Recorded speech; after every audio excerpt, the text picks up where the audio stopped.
നമസ്കാരം സുഹൃത്തുക്കളെ.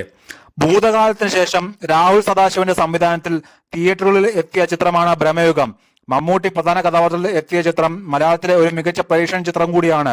പൂർണ്ണമായും ബ്ലാക്ക് ആൻഡ് വൈറ്റിൽ ഷൂട്ട് ചെയ്ത ചിത്രത്തിൽ അർജുൻ അശോകൻ, സിദ്ധാർത്ഥ് ഭരതൻ, അമാൽഡ ലീസ് എന്നിവരാണ് മറ്റു താരങ്ങൾ. ചിത്രത്തിലെ ഏക സ്ത്രീ കഥാപാത്രം കൂടിയാണ് അമാൽഡ ലീസ്. മമ്മൂട്ടിയുടെ കരിയറിലെ ഒരു മികച്ച വേഷം തന്നെയായിരുന്നു ചിത്രത്തിലെ കൊടുമൻ പോറ്റി. ഭ്രമയുഗത്തിൽ ഇതുവരെ കാണാത്ത മമ്മൂക്കയാണ് പ്രേക്ഷകർ കണ്ടത് എന്ന ചോദ്യത്തിന് അദ്ദേഹത്തിന് എങ്ങനെയാണ് ഇത്തരം റോളുകൾ അനായാസം ചെയ്യാൻ കഴിയുന്നത് എന്ന് താൻ ഓർത്തു പോകുന്നു എന്നായിരുന്നു അമാൽഡയുടെ മറുപടി. ഈ റോൾ ചെയ്യാൻ മലയാളത്തിൽ വേറെ നടന്മാരില്ലെന്നും മമ്മൂട്ടി അത് അത്രത്തോളം ഭംഗിയായി കൈകാര്യം ചെയ്തു എന്നും അമാൽഡ കൂട്ടിച്ചേർത്തു. ഒരു ഓൺലൈൻ മാധ്യമത്തിന് നൽകിയ അഭിമുഖത്തിൽ സംസാരിക്കുകയായിരുന്നു താരം. മമ്മൂക്കയ്ക്ക് എങ്ങനെയാണ് ഇത്തരം റോളുകൾ അനായാസം ചെയ്യാൻ കഴിയുന്നത് എന്ന് ഞാൻ ഓർത്തു പോകുന്നു.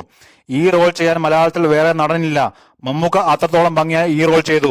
ഇനിയും ഒരുപാട് കഥാപാത്രങ്ങൾ അദ്ദേഹത്തെ തേടിയെത്തട്ടെ, അമാൽഡ പറഞ്ഞു. ഭ്രമയുഗം, മലയക്കോട്ടെ വാലിബൻ എന്നീ സിനിമകൾ ഇറങ്ങിയപ്പോൾ മലയാള സിനിമയിൽ മഹാനടന്മാർ തിരിച്ചു വന്നു എന്ന രീതിയിലുള്ള കമന്റുകളോട് എങ്ങനെ പ്രതികരിക്കുന്നു എന്ന ചോദ്യത്തിനും അമാൽഡയുടെ മറുപടി പറയുന്നുണ്ട്. അത് നായകന്മാരുടെ തിരിച്ചുവരവാണ് എന്നൊന്നും തനിക്ക് തോന്നിയിട്ടില്ല എന്നായിരുന്നു അമാൽഡയുടെ മറുപടി.